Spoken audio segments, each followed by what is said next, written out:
Assalamualaikum warahmatullahi wabarakatuh. Bagaimana kabar anak-anak pagi hari ini? Sehat? Semangat? Alhamdulillah, luar biasa. Anak-anakku, materi fikih pada pagi hari ini adalah Bina Fikih halaman 24 tentang ketentuan sholat qashar. Sebelum pelajaran dimulai, marilah kita berdoa dengan membaca suratul Fatihah agar kita diberikan ilmu yang manfaat dan diberi kemudahan dalam menerima pelajaran. Al-Fatihah.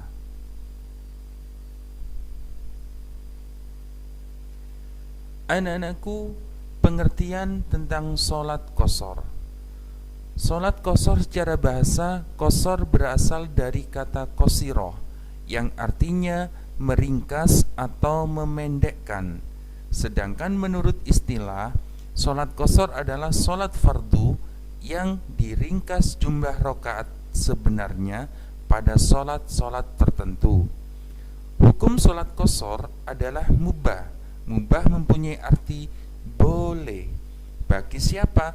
Bagi orang yang dalam perjalanan yang cukup memenuhi syarat-syaratnya sesuai firman Allah dalam Al-Quran surat An-Nisa ayat 101 juz 4 yang artinya, dan apabila kamu bepergian di bumi, maka tidaklah berdosa kamu mengqashar sholat. Anak-anakku, sholat yang boleh diqashar. Sholat yang boleh diqashar adalah sholat fardu yang jumlah rakaatnya 4. Apa saja? Tahu anak-anak? Sholat fardu yang jumlah rakaatnya 4, 1 adalah duhur, 2 asar, 3 isya. Apakah sholat maghrib dan subuh boleh diqashar? Sedangkan maghrib dan subuh tidak boleh atau tidak dapat diqashar, tetapi wajib dikerjakan sesuai jumlah rakaatnya. Berarti sholat maghrib dan subuh tidak boleh diringkas, tidak boleh dipendekkan. Maghrib tetap 3 rakaat, subuh tetap 2 rakaat.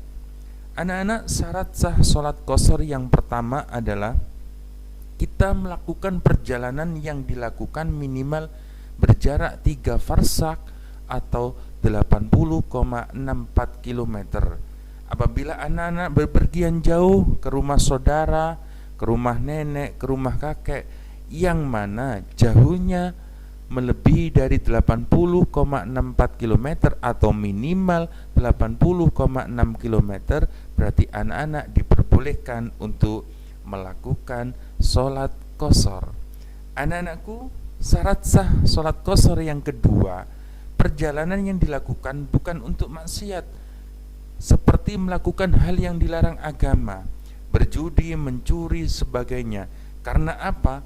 Karena mencuri adalah dosa besar, berjudi juga dosa besar. Semua itu dilarang oleh agama. Apabila kalian melakukan hal yang dilarang oleh agama, Allah melarang kita untuk melaksanakan sholat qashar. Perjalanan apa yang diperbolehkan Allah untuk mengqashar sholat? Yaitu berdagang yang halal, ibadah haji dan umroh, ziarah wali, dan silaturahim ke rumah saudara. Apabila kita melakukan hal-hal yang diperintahkan Allah, seperti yang dikatakan Pak Ma'ruf tadi, kita diperbolehkan untuk mengqashar sholat kita.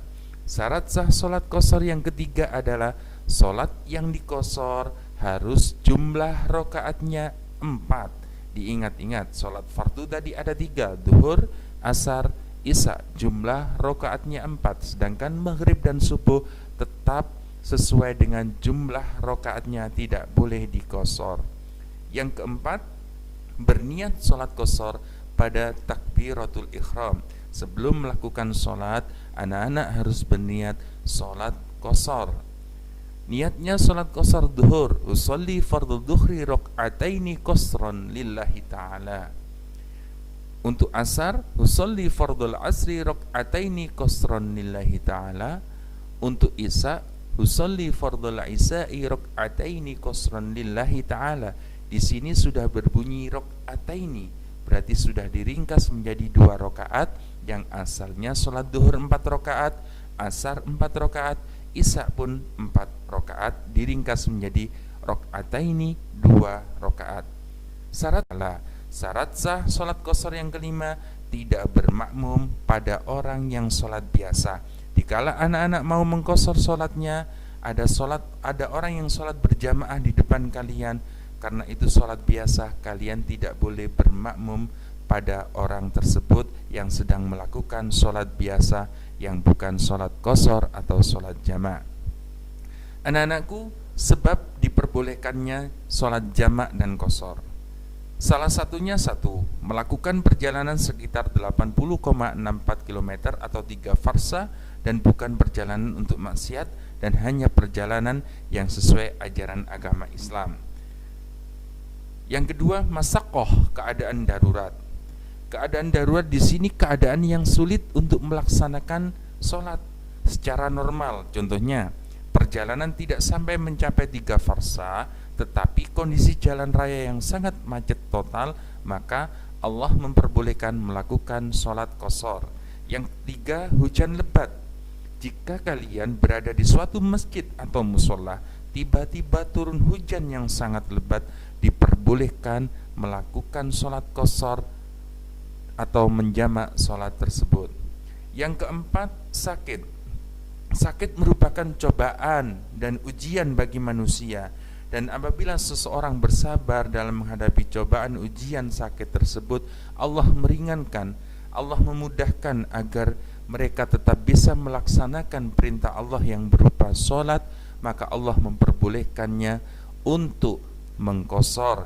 Karena apa? Orang yang sakit diperbolehkan mengqasar karena baginya kesulitan untuk melaksanakan sholat lebih sulit dibandingkan dalam keadaan yang hujan lebat. Yang kelima, takut dalam masalah batin.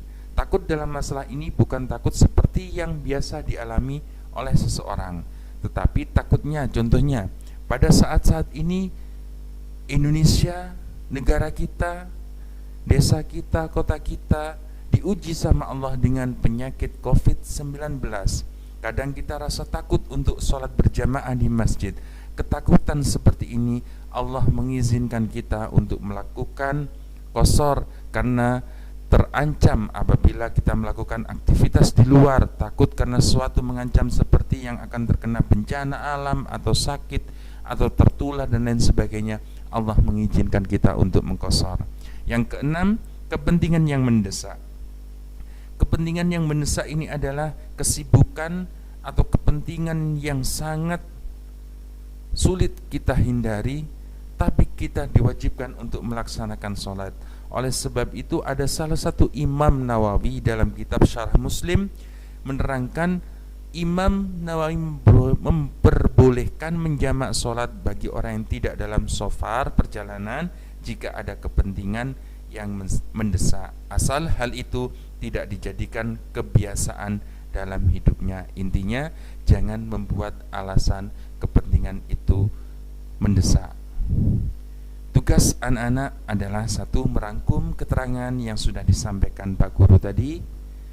Yang kedua, anak-anak menulis niat sholat qasar, duhur, asar, isya di buku tulis kalian masing-masing. Untuk pengumpulan tugas, untuk kelas 3A dan 3D dikumpulkan di Pak Ma'ruf. Sedangkan untuk kelas 3B dan 3C dikumpulkan di Pak Rozi. Anak-anak, kita tetap wajib melaksanakan sholat dalam keadaan apapun, dalam keadaan sakit, dalam keadaan darurat, dalam keadaan ketakutan. Allah mewajibkan kita untuk melaksanakan sholat. Oleh sebab itu, jangan pernah meninggalkan sholat agar kita diberikan kenikmatan oleh Allah di dunia dan di akhirat, dan dimudahkan mendapatkan ilmu yang manfaat. Amin. Sekian dari Pak Ma'ruf. Assalamualaikum warahmatullahi